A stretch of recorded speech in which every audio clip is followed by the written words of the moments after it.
بسم الله والصلاة والسلام على رسول الله. أهلا بكم جميعا في قناة القايمة لتعليم الباترون والتفصيل والخياطة. اليوم إن شاء الله راح تشوفوا معايا كيفاش نخدموا هذا الكيمونو موديل شباب بزاف، راهو طوندونس ومطلوب، مقصوص في قماش ساتيني، كراب ساتيني ولا سوا ساتيني، اللي نحتاجو منه 2 مترات وربع حتى 2 مترات ونص. ساهل في باترونو، خاصة اللي يتعودوا يشوفوا فيديوهاتي، اما تفصيله وخياطه راهم اسهل من الباترون، يعني تفصليه منا تخيطيه منا. تبعوا لا فيديو حتى للاخير، واذا عجبتكم حطوا لي جيم عليها وبارطاجيوها باش الجميع يستفيد. ويلتحقوا بنا مشاهدين جدد او مازال مشتركوش في القناه يشتركوا في القناه، يدوسوا على الجرس باش يلحقهم كل جديد. فوق الكتف نوسع نصف رقبه الظهر ب1.5 سنتيمتر ونحط نقطه، اما عند الوسط نوسع نصف الرقبه من 1 إلى 1.5 سنتيمتر، ننزل بها فوق خط الوسط ونعاود نرسم الرقبه او نصف رقبه الظهر الموسعه. نوسع كذلك نصف رقبه الامام ب1.5 سنتيمتر، ندخل بها فوق الكتف ونحط نقطه، وبالمسطره تاع لاكورب عند هذه النقطه فوق الكتف نرسم الفي تاع الكيمونو، يعني رقبه الفي تاع الكيمونو في الامام كما راكم تشوفوا من الكتف حتى وسط الامام، يعني تقريبا تحت خط الصدر بحوالي 6 إلى 8 سنتيمتر. هنا ننزل خط وسط الامام باش نعين الطول تاع الكيمونو، ننزل خط وسط الامام وكذلك خط وسط الظهر، وفوقهم نعين الطول تاع الكيمونو كما في الموديل راهو طويل، يعني نبدا من الخصر نحسب الطول فوق هذا الخطوط اللي نزلناهم، خط وسط الامام وخط وسط الظهر، نعين فوقهم الطول تاع الكيمونو من 90 إلى 95 سنتيمتر. باش نقدر نكمل الطول تاع الكيمونو عند الجانب لازم اولا نخدم لامونش كيمونو ومن بعد نرجع للطول. هذا خط كتف الظهر نخرجوا لبرا كما راكم تشوفوا مسافة تاع 20 سنتيمتر، ومنه ننزل زاوية قائمة مقدار 5 سنتيمتر.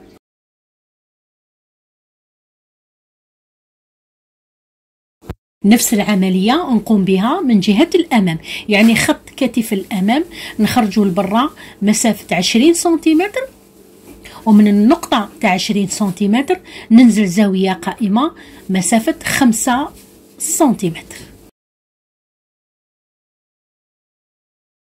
نرجع للخلف أو لجهة الظهر باش نعين خط المونش كيمونو أو خط الذراع، واللي نبدأ نحسبه أو نرسمه هنا من الرقبة الموسعة فوق الكتف، نرسم خط كيما راكم تشوفوا يمر لي على النقطة تاع 5 سنتيمتر اللي نزلنا بها كما راكم تشوفوا. وفوق هذا الخط نعين طول الذراع، عندي هنا حق الكتف، يعني طول الذراع راح يبدا من الكتف جهة الإبط، فوق هذا الخط نعين من 60 حتى 62 سنتيمتر. نفس الشيء من جهة الأمام، نرسم خط ابتداء من نقطة الرقبة الموسعة في الكتف، هذا الخط يمر لي على النقطة تاع 5 سنتيمتر، وفوقه نعين طول الذراع 62 سنتيمتر ابتداء من الكتف جهة الإبط. ونزيد كذلك نرسم نصف عرض فتحة الكم هنا في الخلف ونصف الآخر ديالها في الأمام، يعني ننزل زاوية قائمة من خط طول الذراع ب25 سنتيمتر اللي هو نصف فتحة الكم، 25 في الخلف و25 ننزل بها من خط الذراع في الأمام. مرة أخرى زاوية قائمة عند فتحة الكم باش نرسم الجانب تاع الكم باتجاه الإبط في الخلف وكذلك هنا في الأمام. نوسع تحت الإبط، يعني ننزل من خط الصدر فوق خط الجانب ب6 إلى 8 سنتيمتر ونحط نقطة. من هذه النقطة نوسع الجانب، يعني نخرج ب3 سنتيمتر. نكرر نفس العملية هنا في الأمام. نوسع تحت الإبط ب6 إلى 8 سنتيمتر ونوسع الجانب ب3 سنتيمتر. نكمل الرسمة تاع الكم هنا عند الخط ديالو تاع الجانب، نكملو حتى للتوسعة تاع 3 سنتيمتر باش ندور عند الزاوية تماما تاع الجانب تحت الإبط. نكمل نرسم خط الجانب الموسع. خط الجانب الموسع راح يكون من 3 سنتيمتر تحت الإبط حتى 3 سنتيمتر نزيد نخرج بها من خط الأنش. نرسمو من التوسعة تحت الإبط مرورا بالتوسعة تاع الأنش ونكمل حتى لتحت بالطول تاع الكيمونو. من بعد نقفل، يعني نرسم خط الثانية، ومنها يعني من خط الثانية أو خط الوغلي نعطي توسعة للكيمونو في الأسفل، يعني نخرج من 4 إلى 5 سنتيمتر، ونعاود نرسم الجانب النهائي تاع الكيمونو حتى للتوسعة 3 سنتيمتر تحت الإبط. نفس الشيء نكرر هنا من جهة الأمام. نوسع الجانب 3 سنتيمتر عند الأنش نخرج بها باش ننزل خط يمر عليها بالطول تاع الكيمونو. نقفل هنا من تحت، يعني نرسم خط الثانية ومنه ونزيد عند الجانب 4 إلى 5 سنتيمتر. هذه الزيادة تعطيني توسعة في الأسفل، ومنها نرسم خط الجانب النهائي حتى للتوسعة تحت الإبط. المونش كيمونو راح تكون مقصوصة فوق الذراع. ننزل من الكتف فوق خط الذراع بحوالي 14 إلى 15 سنتيمتر ونحط نقطة. من هذه النقطة زاوية قائمة وننزل خط باتجاه التوسعة تحت الإبط وندخل في خط الجانب كما راكو تشوف. الأمام كذلك نحسب من الكتف فوق الذراع 14 إلى 15 سنتيمتر، ندير نقطة، ومن هذه النقطة ننزل زاوية قائمة باتجاه التوسعة تحت الإبط وندخل في الجانب. هكذا نكونوا قصينا المونش كيمونو على مستوى دائرة الذراع. كذلك راح نفصل وسط أمام الكيمونو عن بقية الكيمونو بقطعة تاع 5 إلى 6 سنتيمتر. نبدأ نحسبها على كامل الطول تاع وسط الأمام، يعني من الكتف حتى خط الثنية في الأسفل ندير نقاط نحسب 5 إلى 6 سنتيمتر. من بعد نلاقي بين هذه النقاط كما راكم تشوفوا ياخذوا نفس الشكل تاع وسط الأمام تاع الكيمونو، خاصة الفوق عند الرقبة كما راكم تشوفوا. هذه القطعة أو هذا لابات تاع 6 سنتيمتر كما قلت لكم راح نقصوها من باترون تاع الكيمونو، نقصوها من الأمام ونقصوها كذلك من رقبة الظهر باش نفصلوها وحدها قطعة مستقيمة في القماش. نفصلوها قطعة مستقيمة من الأمام تدور على رقبة الخلف للجهة الأخرى تاع الأمام. لذلك هنا راح نزيد نحي حقها من رقبة الخلف كما قلت لكم قطعة واحدة مستقيمة تدور على كامل الأمام ورقبة الخلف للجهة الأخرى من الأمام. وبطبيعة الحال راح تكون فيها خياطة خلف الرقبة وسط الظهر. هاد لابات أو هاد القطعة تاع 5 إلى 6 سنتيمتر راح تتفصل فوق القماش مرتين وهو مثني. نقص تحويلة الباترون، وكما شفتوا تحويلة سهلة وبسيطة بالشرح وبالكامل هذه المعطيات. انتم كذلك ان شاء الله نتمنى تجربوها وراح تنجحوا في الباترون وحتى كذلك في التفصيل ديالو وفي خياطته. نقص هنا القطعة تاع 5 سنتيمتر خلف رقبة الظهر، وكما قلت لكم اللي راح نخلفها بالقطعة المستقيمة تابعة للأمام. القطعة المستقيمة هنا درت لها باترون رمزي، ولكن فوق القماش راح نفصلوها مباشرة فوقه. بهذا الشكل راح تكون كيما راكم تشوفوا. هاي لك نعاودوا نرجعوها بالخياطه للكيمونو وتدور على رقبه الخلف. نفصل كذلك الكم عن بقيه الكيمونو على مستوى الذراع، يعني على مستوى الخط اللي رسمناه. نقص كذلك من الطول تاع الكم مقدار 5 إلى 6 سنتيمتر، يعني نفس القيمه تاع لاباط اللي نحيناها من وسط الامام، باش نعاودوا نرجعها له بالخياطه وتكون قطعه كامله، يعني تدور على كامل الفتحه تاع الكم. هي كذلك راح تتفصل على القماش مرتين وهو مثني. يعني نعاود نرسمها هنايا قطعه واحده مستقيمه بنفس طول فتحه الكم وبارتفاع 5 إلى 6 سنتيمتر كما القطعه تاع وسط الامام، وتدور على كامل فتحه الكم. هكذا نكونوا استخرجنا كامل قطع باترون الكيمونو اللي نحتاجوهم. هاد القطع راح نشوفوا مع بعض كيفاش نتعاملوا معهم فوق القماش، كيفاش نحطوهم فوقه وكيفاش نقصوهم، كيفاش كذلك نعاودوا نصومبليوهم مع بعضهم البعض ونخيطوا الكيمونو. عندي هنا 2 مترات من قماش لا سوا امبريمي. كما قلت لكم في البدايه باش نفصلوا الكيمونو على الاقل نحتاجوا 2 مترات وربع، لذلك انا هنا فوق هاد 2 مترات بصعوبه باش يعني قدرت ندخل قطع الباترون فوقه القماش. وكي نفتحوا بالعرض كما راكم تشوفوا من لاليزيغ فيه لونين، اللون الموحد باللون الاحمر جهه من لاليزيغ والجهه الاخرى امبريمي يعني في عده الوان كما راكم تشوفوا.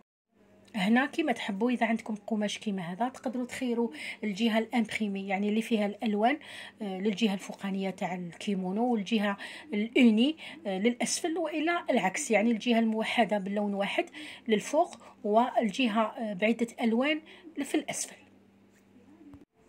باش يدخلوا لي كامل قطع الباترون فوق القماش هنا نطويه على 2 على القفا بحيث تكون جهتي الحاشيه تاع لاليزيغ مفتوحتين، وبالعرض نتحصل على جهه مثنيه وجهه مفتوحه كما راكم تشوفوا هنا. بعد ما حطيت قطع الباترون فوق القماش طويته على 2 على القفا، هذه جهه لاليزيغ المفتوحه يعني جهه الحاشيه تاع لاليزيغ فوق الحاشيه تاع لاليزيغ جهه مفتوحه. الجهه التحتانيه اللي مقابله هذه الجهه كذلك راهي مفتوحه، وين الحاشيه تاع لاليزيغ فوق الحاشيه تاع لاليزيغ. وهنا هذه الجهه المثنيه تاع القماش هنا كما راكم تشوفوا، وين حطيت قطعه باترون الكيمونو تاع الخلف يعني وسط الظهر ما راحش يكون فيه خياطه. والجهه هذه اللي مقابله الجهه المثنيه يعني طرفي القماش المفتوح حطيت باترون الكيمونو تاع الامام وخليت مسافه تاع 12 سنتيمتر يعني حق لاباط تاع الامام بزوائد الخياطه، يعني كي نثنيها راح تولي فيها 6 سنتيمتر 5 سنتيمتر حقها و1 سنتيمتر حق الخياطه. وبين قطعتي باترون الخلف والامام تاع الكيمونو حطيت قطعتي لامونش كذلك تاع وحده للخلف ووحده للامام، راح تكون فيهم خياطه من الفوق ومن تحت عند الجانب. وتحتهم حطيت او فصلت لاباط تاع فتحه دائره الكم، فصلتها على القماش مفتوح كيما لاباط تاع وسط الامام. من بعد كي نثنيها راح يكون فيها 6 سنتيمتر يعني كيما لاباط هذه تاع الامام. قصيت كامل قطع الباترون هذو بزوائد الخياطه كامل 1 سنتيمتر ساير داير. نروحوا لاسامبلاج والمونتاج. واول حاجه نبداو بها هما لي بات، لاباط تاع وسط الامام اللي تتلاقى مع اختها يتخيطوا خلف الرقبه تاع الظهر، ولاباط تاع دائره فتحه الكم نخيطوهم ونديروا لهم السورجي ونحضروهم ونحطوهم على جنب.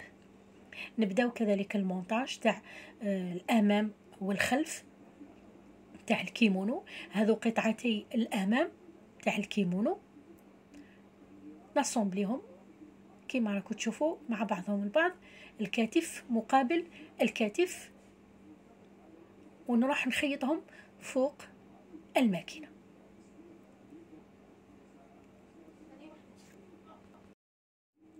كذلك مونش الكيمونو المفتوحة في الوسط، كل قطعة مونش نجمع الأمام مع الخلف ونروح نخيطهم مع بعضهم البعض، خلف وأمام، ندير سيرجي ونحدد من بعد باش كل قطعة مونش نركب لها لاباط ديالها في الأسفل، بعد هي الأخرى ما نكون ثنيتها ودرت لها السيرجي. هنا فوق الماكينة نركب لاباط تاع الفتحة، بعد ما خيطت الامام والخلف تاع لامونش كيما راكم تشوفوا، درت السيرجي وحددت، درت خياطه مقفوله وحددتها على جنب، لاباط تاع الفتحه نثنيها على زوج ونكخونتيها في الوسط، نحطها بهذا الشكل فوق لامونش، الوسط مع الوسط، نمسكها ونخيطها.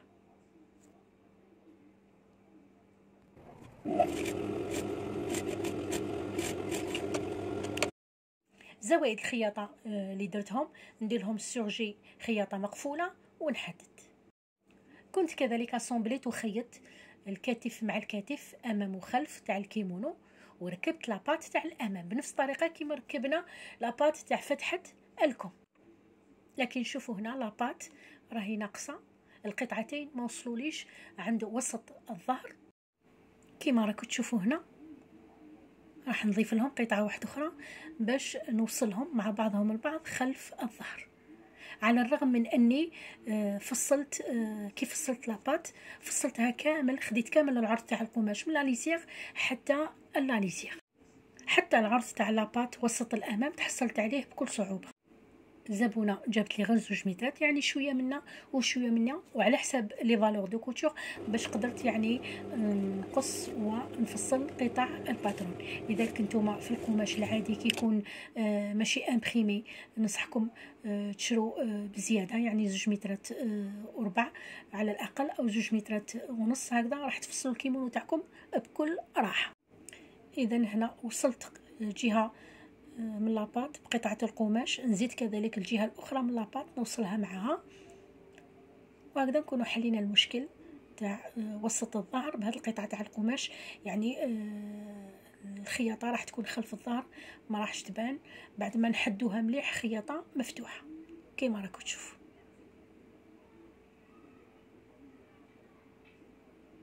نعاود نثني قطعه القماش بزوائد الخياطه مفتوحين مع بعضهم البعض كيما راكم تشوفوا، ونكمل نخيطها وهي مثنيه مع رقبه الظهر.